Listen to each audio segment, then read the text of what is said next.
ओम श्री गणेशाय नमः। मित्रों, मैं राघवराम मिश्रा आप लोगों का अपने इस YouTube चैनल आप और आपका भविष्य कार्यक्रम में एक बार पुनः स्वागत करता हूं। आज हम बात करने वाले हैं वृषभ राशि के लोगों का नए वर्ष 2024 के बारे में। आपका 2024 का वर्ष कैसा जाएगा, 2024 में किन किन बातों को आपका ध्यान रखना चाहिए, आपका इस वर्ष आर्थिक स्थिति कैसी रहेगी, आपका आपके जीवन साथी के साथ संबंध कैसे रहेंगे, आपका स्वास्थ्य कैसा रहेगा और आप अपने इस वर्ष में क्या क्या कुछ नया करने वाले हैं। अब चूंकि वृषभ राशि का स्वामी शुक्र वर्ष के प्रारंभ में आपके सप्तम व्यापार बिजनेस वैवाहिक सुख के घर में बैठा हुआ है, जिन लोगों का वृषभ राशि के लोगों का शादी विवाह में किसी तरह की रुकावट है, कोई समस्या है, तो वो समस्या दूर होगी। आपके शादी विवाह से संबंधित कार्य सफल होंगे।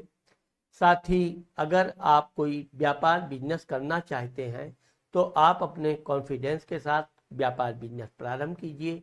यह वर्ष आपके लिए उत्तम लाभ देने वाला सिद्ध होने वाला है। धन स्थान वाणी। अब चूंकि वृषभ राशि के लोगों के इस वर्ष धन भाव का स्वामी बुध आपके वर्ष के प्रारंभ में आपके सप्तम घर में शुक्र के साथ बैठा हुआ है। इसलिए अगर आप अपने घर में कोई समारोह करना चाहते हैं, कोई बड़ा कार्य करना चाहते हैं, तो यह वर्ष आपके लिए बड़ा उत्तम साबित होने वाला है। आपके घर में कोई भी नया कार्य होगा जिससे आपका मनोबल बहुत ऊंचा रहेगा। धन से संबंधित वर्ष यह आपके लिए बहुत अच्छा जाने वाला है। आपको इस वर्ष अच्छा धन की प्राप्ति भी होगी। साथ ही साथ आपका अपने जीवन साथी के लिए कोई गिफ्ट उपहार इत्यादि देना चाहते हैं, आप बहुत प्रसन्नता पूर्वक अपनी धर्मपत्नी को कोई गिफ्ट इत्यादि दीजिए। साथ ही साथ परिवार के लोगों के साथ भी आपके संबंध अच्छे रहेंगे। इस वर्ष में आपको किसी तरह के पारिवारिक कलह का योग नहीं बन रहा है। पराक्रम स्थान भाई स्थान।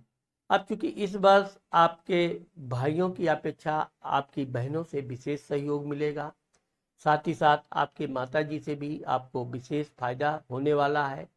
आप इस वर्ष अपनी माता पिता के साथ धार्मिक तीर्थ यात्रा पर जा सकते हैं या अपने माता पिता को धार्मिक तीर्थ यात्रा पर भेज सकते हैं। इससे आपका कार्य बहुत आगे बढ़ेगा, आपका मन बड़ा प्रसन्न रहेगा और कार्य में धीरे धीरे आपकी गति बनती रहेगी। क्योंकि आपका इस वर्ष में माता मित्र मकान सुख भाव में चंद्रमा बैठा है। आप अपनी माता जी के स्वास्थ्य का विशेष ध्यान रखिए, उनकी आज्ञा का पालन कीजिए। इस वर्ष आप अपनी माता पिता का जितना आज्ञा का पालन करेंगे, आप उनकी आज्ञा का पालन ना भी करें तो उनसे किसी तरह के विवाद कदापि ना करें, क्योंकि यह वर्ष आपके लिए काफी फायदा देने वाला सिद्ध होने जा रहा है। संतान भाव विद्या भाव। अब चूंकि इस वर्ष आपके संतान विद्या भाव का स्वामी बुध वर्ष के प्रारंभ में आपके सप्तम यानी कि धर्मपत्नी वैवाहिक जीवन के विषय में बैठा हुआ है। अगर आपका संतान कोई व्यापार बिजनेस करना चाहता है, आप पूरे कॉन्फिडेंस के साथ उनको वो कार्य प्रारंभ करवाइए। उनको व्यापार बिजनेस में विशेष लाभ होगा। यदि वो नौकरी इत्यादि भी करना चाहते हैं तो उनको अब परीक्षा में सफलता का योग बन रहा है। अगर आपके संतान भाव में किसी तरह का लेट लतीफ हो रहा है तो यह वर्ष आपके लिए अच्छा साबित होने जा रहा है। इस वर्ष आपको संतान के सुख की भी प्राप्ति होने का योग बन रहा है। रोग स्थान शत्रु स्थान कर्ज स्थान। अब इस वर्ष आपके रोग शत्रु कर्ज स्थान का स्वामी शुक्र आपके सप्तम घर में पत्नी के घर में बैठा हुआ है। इसलिए आप जहां तक हो सके अपने पत्नी से विवाद बिल्कुल ना करें। आप जितना इस वर्ष अपनी धर्म पत्नी से विवाद से बचेंगे उतना आपका दिन दूनी रात चौगनी उन्नति होगी। हो सकता है कि आपके, चूंकि शत्रु घर का स्वामी शुक्र सप्तम घर में पत्नी घर में बैठा है, कोई बात आपकी पत्नी आपको बोल सकती है, आप उसका अर्थ का अनर्थ न निकालिए। उनकी बातों का बहुत सीरियस लेने की ज़रूरत नहीं है। जहाँ तक हो सके ये समझकर कि पत्नी है, कोई बात बोल दी होगी, ना समझ है, ऐसा आप अपने को बड़ा बनकर बड़प्पन दिखाने का प्रयास कीजिए। क्योंकि इस वर्ष आपकी धर्म पत्नी के स्वास्थ्य में कुछ गिरावट भी आएगी, तो विशेषकर आप अपने धर्म पत्नी के स्वास्थ्य का पूरा ध्यान रखिए और उनको किसी भी प्रकार का मनोवैज्ञानिक तरीके से परेशान मत कीजिए। अगर उनको हंसी मजाक भी पसंद नहीं है तो ज़्यादा आप उनको चिढ़ाने की कोशिश भी मत करें, क्योंकि जितना आप अपने धर्म पत्नी से इस वर्ष प्रेम पूर्वक रहेंगे उतना ही ये वर्ष आपके लिए उन्नति देने वाला है। पत्नी स्थान वैवाहिक सुख। अब चूंकि जिन लोगों का शादी विवाह में विलंब हो रहा है उन लोगों के लिए यह वर्ष बड़ा अच्छा साबित होगा, शादी विवाह का योग बन रहा है।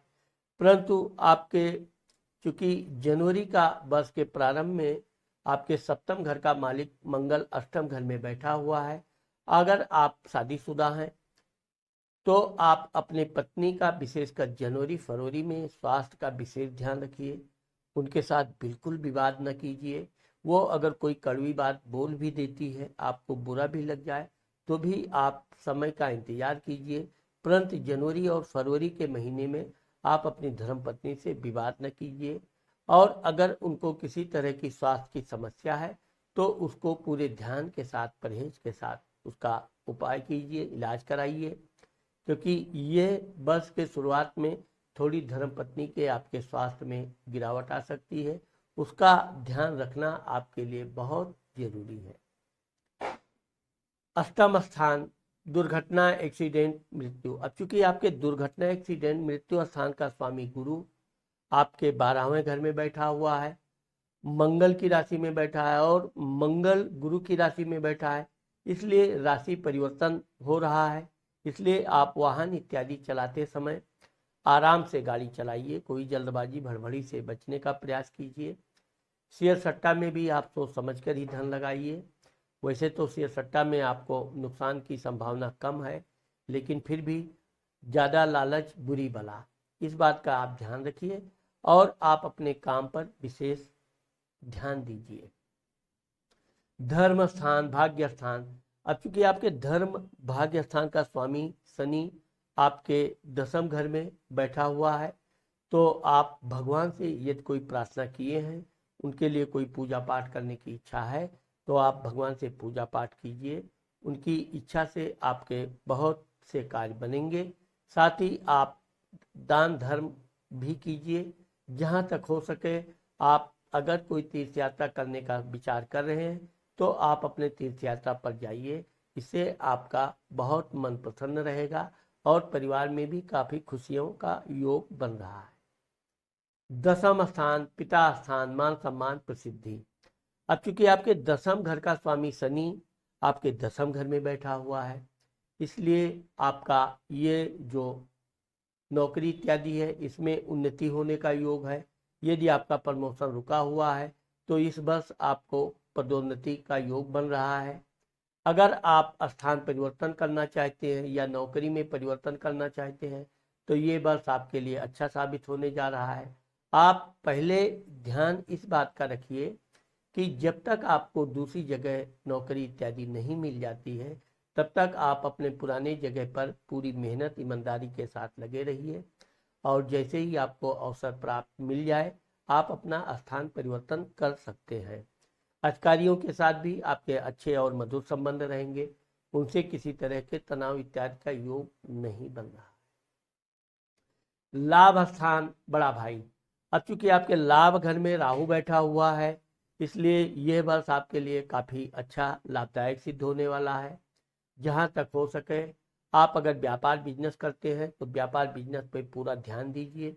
इस वर्ष में आप काफ़ी कुछ धन की प्राप्ति भी करेंगे। साथ ही आप अपने संतान से जितना हो सके उनसे विवाद से बचें, उनका विशेष ध्यान रखें, उनकी पढ़ाई लिखाई शिक्षा दीक्षा पर आप खुद भी ध्यान दीजिए। आपके संतान के उन्नति का भी पूरा योग बन रहा है। व्यय स्थान, खर्च स्थान, यात्रा। अब चूंकि आपके व्यय स्थान, खर्च स्थान में गुरु बैठा हुआ है, गुरु की एक विशेषता यह है कि गुरु स्थान दोषा, गुरु जिस स्थान में बैठता है उस स्थान को में दोष करता है, लेकिन खराब घर में बैठने से यही दोष लाभ अच्छे में परिवर्तित हो जाता है। तो आपको यात्रा का अवसर मिलेगा, आप यात्रा करेंगे, यात्रा से आपकी सफलता भी प्राप्त होगी। धन फिजूल खर्ची से आप बचेंगे और जहाँ तक हो सके, क्योंकि आपके लाभ घर का स्वामी गुरु आपके व्यय घर में बैठा है, इसलिए आप अधिक धन व्यय बिल्कुल ना करें। जहाँ तक हो सके धन को बचाने का प्रयास करें। घर से संबंधित मामले में अगर आप घर में कोई नया कार्य करना चाहते हैं, घर लेना चाहते हैं, तो आप 1 मई 2024 के बाद घर इत्यादि लेने का पूरा योग बन रहा है और आपको घर प्राप्ति भी अच्छा होगा। 1 मई 2024 के बाद अगर आपके संतान इत्यादि होने में कोई समस्या है तो यह वर्ष आपके लिए बहुत शुभ फलदायी होने वाला है।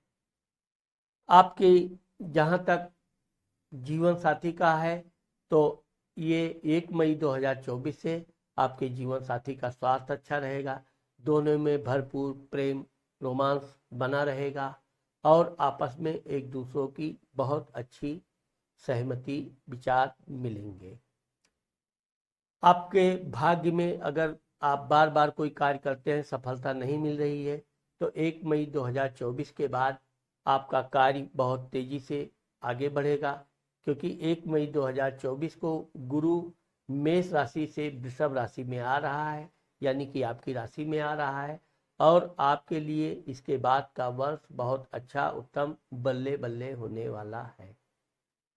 साथ ही आप इस बात का भी ध्यान रखिए कि अगर आप पूजा पाठ करना चाहते हैं तो आप माता संतोषी का पूजा कीजिए, गणेश भगवान की ओम गंग गणपतये नमः का मंत्र जाप कीजिए और अगर हो सके तो महीने में एक बार आप खीर बनाकर छोटी छोटी बच्चियों को खिलाइए। इससे आपके रुके हुए कार्य भी बनेंगे और आपका हर क्षेत्र में सफलता मिलने का योग बन रहा है। तो मित्रों, आज मैंने आप लोगों को वृषभ राशि के वर्ष 2024 के विषय में जो बताया है, मुझे आशा है कि आप लोगों को मेरा ये वीडियो ज़रूर पसंद आएगा। अगर मेरा ये वीडियो आपको पसंद आता है और आपने मेरे चैनल को सब्सक्राइब नहीं किया है तो आप मेरे चैनल को सब्सक्राइब कीजिए। और मेरा एक और अंक ज्योतिष का चैनल है, आप और आपका अंक, अगर आपके जन्म तारीख के है लेकिन समय में किसी तरह का संदेह है तो आप मेरे दूसरे चैनल आप और आपका अंक का को भी देखकर अपने भविष्य के बारे में बहुत कुछ जान सकते हैं। नमस्कार।